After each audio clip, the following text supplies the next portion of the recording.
Hi everyone, this is Yana Smakula and thank you so much for joining me today. In this video, I'm sharing 3 different background ideas for handmade cards using Hero Art's December My Monthly Hero Kit and add-on items.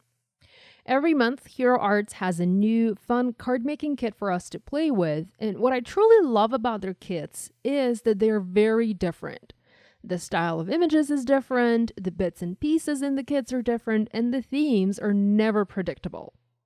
I was inspired by the background stamps and stencils that are add-ons, and the stencil is a part of the kit, this month to create several backgrounds for easy cards.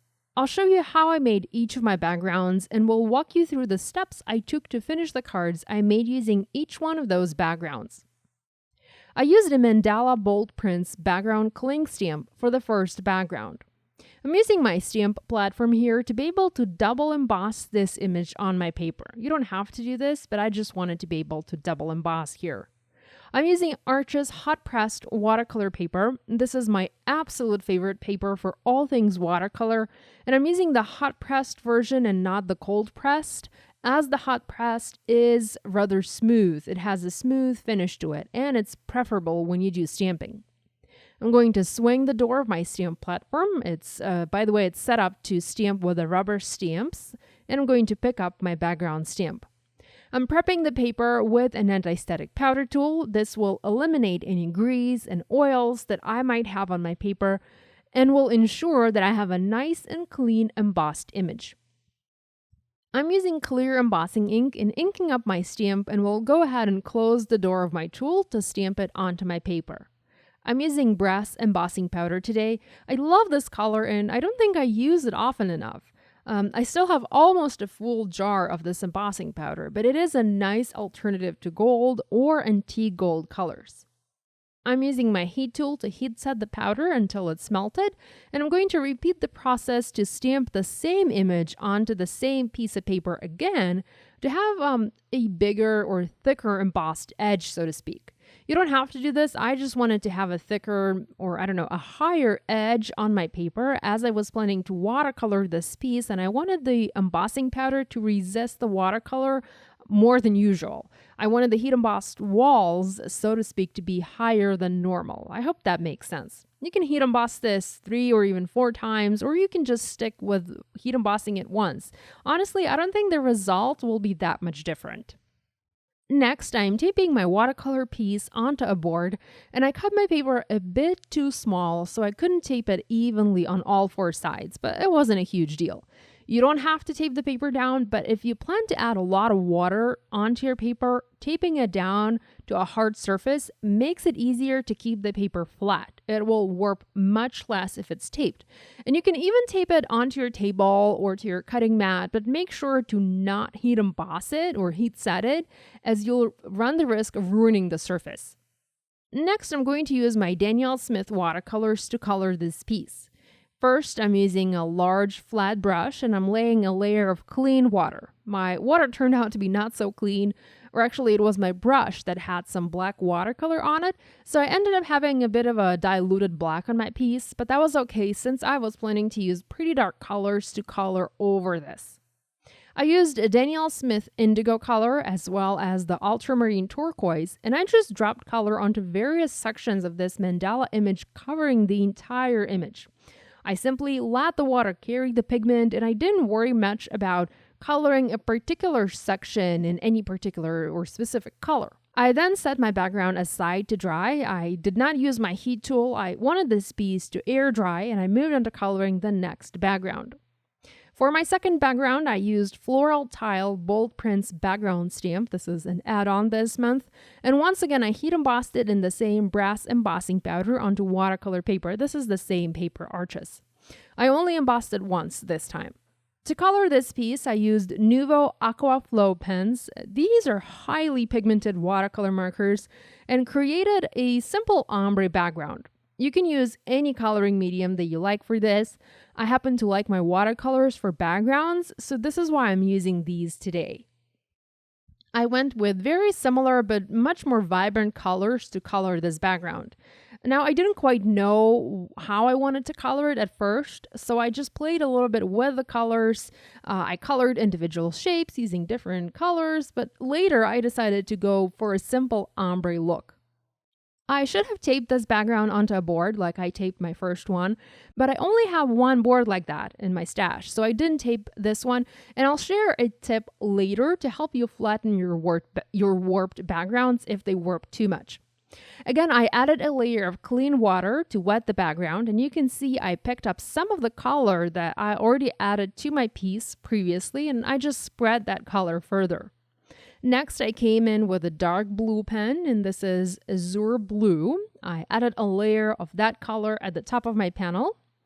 Next, I used a light blue or aqua pen, this is Aqua Splash color, and added a second color onto my panel, going over the first one to mix the two colors and blend them together. I kept on playing with this background and adding color here and there, and I also added a little bit of purple. This is Indigo Dawn color at the very top. I used my heat tool to dry this piece. I was careful enough not to melt the embossing powder that was already there. Now, I felt like this piece needed some sparkle, so I used my Nuvo glitter gloss pen and added a solid layer of glitter over the entire background, and I have to say, I love the way it turned out. It helped to blend these colors some more, and it added a lot of sparkle to the background. Now, my panel didn't warp too much, but it did warp a little bit. While it was still a bit damp, I would say barely damp, I sent it through my die cutting machine using a sandwich for embossing, for dry embossing. I did not put any dyes or anything, just my paper, my plates, as well as the mat that are needed to dry emboss with the dyes. I sent that through the die cutting machine, and the pressure of the machine helped me to flatten this piece.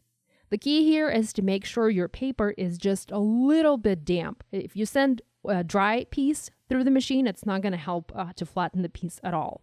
I have one more background to show you, and then I'll share the cards that I made using these backgrounds. I'm using a stencil that is a part of the kit and some glitter pastes from Tonic Studios. I have a black glitter and a purple glitter paste here, and I want to create a dark purple, almost black background. I taped my stencil onto a piece of white cardstock and taped both pieces onto a non-stick craft mat.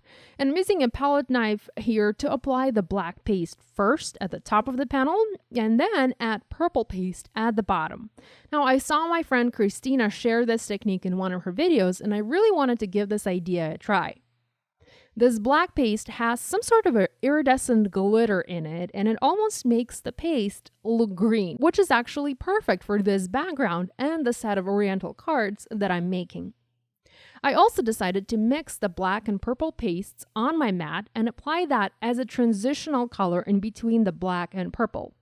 I probably should have added a bit less black and more purple, but I still love the way this piece turned out. It was very rich and full of dimension and sparkle. I removed the stencil immediately after I was done applying the paste, and I took it to a sink to wash it. You want to remove it right away, or it might stick to your paper and you'll end up ruining both the stencil and the piece that you're working on. There's no need to rush or anything like that, but just remember to remove the stencil once you're done applying the paste and wash it. So here are the three backgrounds all done, and I love the way that they turned out. Each has a different look, but each is stunning in its own way. I left my backgrounds to dry overnight.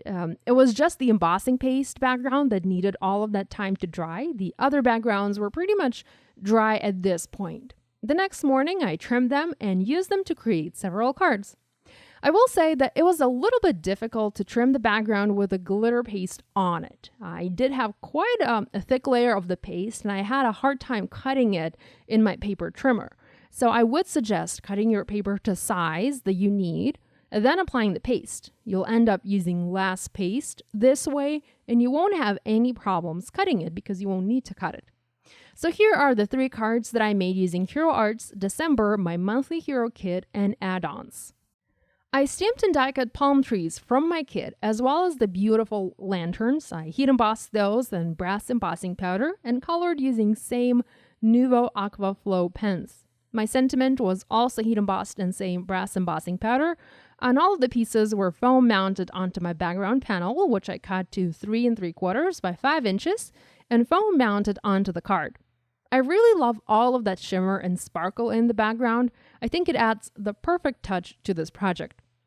For my next card, I cut my glitter paste background to cover the front of an A2 card. I stamped some more palm trees, heat embossed 2 rugs, and colored them using Aquaflow pens from Tonic, the same pens that I used for the first background.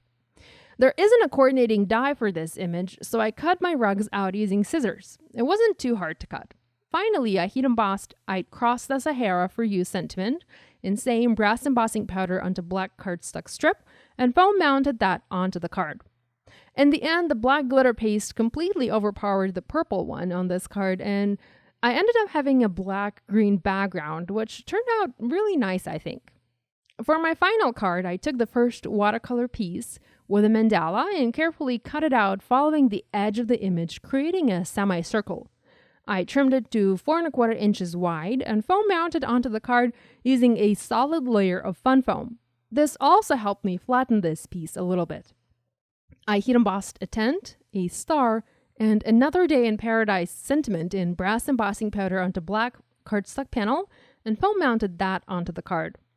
This video is a part of a Hero Arts blog hop celebrating the release of their December 2017 My Monthly Hero Kit. Be sure to visit my blog and hop along to see more inspiration using these projects. There's a link to my blog in the video description.